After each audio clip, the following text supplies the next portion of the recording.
So on Instagram, it's becoming increasingly more difficult to grow and maintain a theme page. In this video, I'll tell you exactly how you can grow an Instagram theme page and make it successful. So let's get going. So first of all, an Instagram theme page is a page which reposts content from other pages or individuals that are in the same niche. As a theme page owner, you must give credit to the respected owners of these videos, whether that's individuals or even companies or page owners. The last thing you want on Instagram is to get copyrighted and your page be taken away from you. You can see an Instagram theme page as a collection of content in the same niche. So say if I like skateboarding, I'll go to the skateboarding theme page, follow it, and I'll get regular updates from skateboarding and all the content from there. Whatever you're interested in, there is a theme page for you, and I'm very strongly opinionated on that. Instagram theme pages only take about 10 to 15 minutes to set up, so it doesn't really take long. And to maintain and grow this page, it'll only take about 10 minutes per day. All you have to do is keep reposting content from the other pages. You can even use Facebook Creator Studio to schedule your posts, so there's not really an excuse you can make for not having enough time to do this. You can be any age over 13 to own an Instagram account, so there is no excuse not to be taking advantage of this. It's also pretty enjoyable seeing your page grow. You can actually also earn passive income from your Instagram theme page. You can dropship on your Instagram theme page and you won't have to pay any advertising costs because you own the page. You can also release courses to your audience and you won't even have to pay advertising fees for this because you yet again own the page. If you wanted to know which of these to do,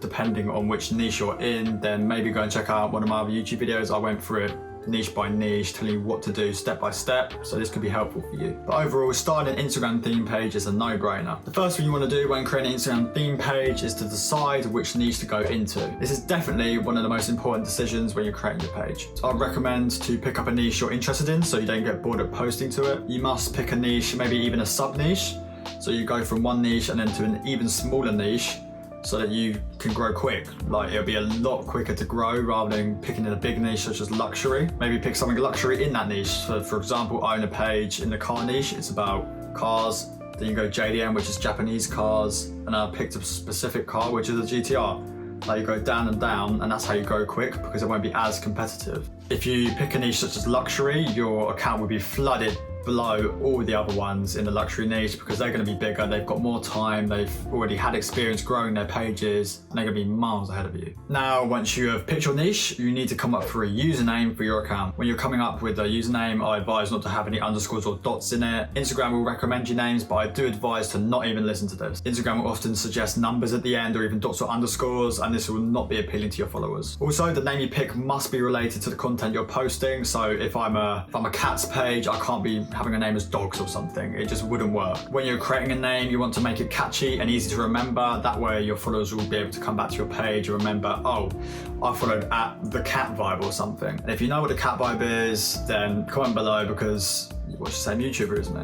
I'd advise using a thesaurus if your desired username is already taken. Then bam, you've got yourself a clean, sleek username. When people come onto your page, the second thing they look at other than your username is your profile picture and your bio. Your bio should be informing the user about what you're going to be posting, what type of content they should expect to see from you, and also encouraging them to follow you. The last line in your bio should also be a call to action. A call to action is simply you're asking your users to take action. You want them to follow you. You want them to click to your link in bio. You want to do all that sort of stuff. Whatever that call to action is, you need to make sure it's at the bottom line of your bio. I normally suggest the emoji line and then another sentence layout. This works quite nicely. Feel free to copy. Now, when someone looks at your profile, the first and second thing they'll probably see, whether it's on your search or the comments that you're in, it's going to be your profile picture or your name. Your profile picture could be fatal to whether they decide to click on your page or not. When you're designing your profile picture, I suggest to use Canva. This is a great software to use and I really recommend it. Your profile picture itself needs to be easy to understand. It needs to be self-explanatory so your users can just come onto it and know what you're posting and follow you. If you have some sort of page theme colors, that type of thing going on, you need to make sure your profile picture follows that. Now wait. Have you guys liked the video yet? Make sure to smash that like button so my videos can be seen by more people. It'll really help me out. Now, the first strategy for growth we're gonna go through is commonly known as the follow strategy. This is very, very effective to grow your first 3,000 to 5,000 followers. Pretty much, you find a page that's posted that's in the same niche as you in the last half an hour. Then you click onto that post and see who liked it. Follow 150 people who liked it. I recommend them to be not private, so it's easier to unfollow them at the end. Also make sure to follow 70 in the morning and 70 in the evening. morning, maybe put a 10 somewhere in between that, just so you don't get action blocked. Do this every day and eventually you'll start reaching your follow mark of 3,000 to 5,000 followers, which is when you're going to start receiving your organic growth. Then you can unfollow all of these pages that you followed,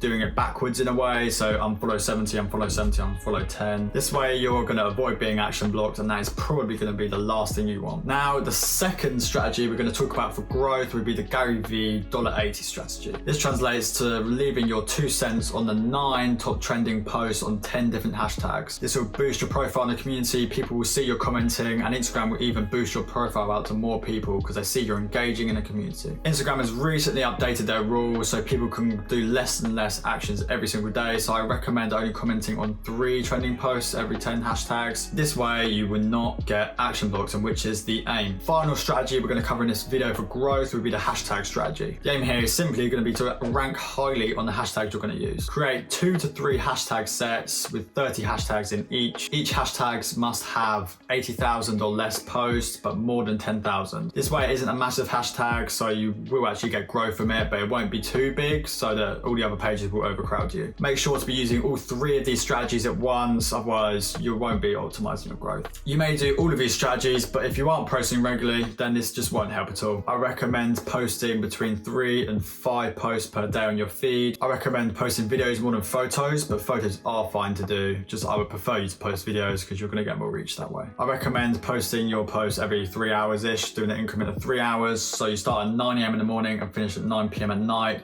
Go in between there, post every 3 hours, and don't overdo it. I'd also recommend posting 2 reels a day, one at 4 PM and one at 6 PM. If you follow all these times religiously, then you're going to see growth nonetheless. Let's talk a bit more in Instagram Reels. This is by far Instagram's best feature, and they're really rewarding people who use this right now. They're rewarding you by putting your posts onto the algorithm more and letting you grow more. Instagram Reels have personally just been a blessing for me. I actually grew an Instagram page from 0 to 10,000 followers in about a month just because my video got 4 million views on the Reels. Take advantage of these whilst you can. Now, the final strategy I'm going to go through in this video would be story strategies. These will double, if not triple, the views your story gets, and they're really simple to do. So firstly, story questions. This is when you ask your users a question and they can respond. You can also reshare the responses back onto another story. Next, you can actually write hashtags onto your stories too. If you cover them with a sticker, this will make them seem like they're not even there. These actually enable your posts to be seen on the explore page for those hashtags, and who wouldn't want that? And finally, the poll strategy. This is the best out of the 3 strategies, and for a good reason. I and many other page owners I know have seen our views skyrocket on our stories from using this strategy. Simply just post a poll into your story and watch your views go up. And thank you guys for watching the video. I really do appreciate you staying this long, and while you're at it, please go down below and smash the like button for the YouTube algorithm. It really does help me out. Please feel free to check out my other YouTube videos. I'll see you there.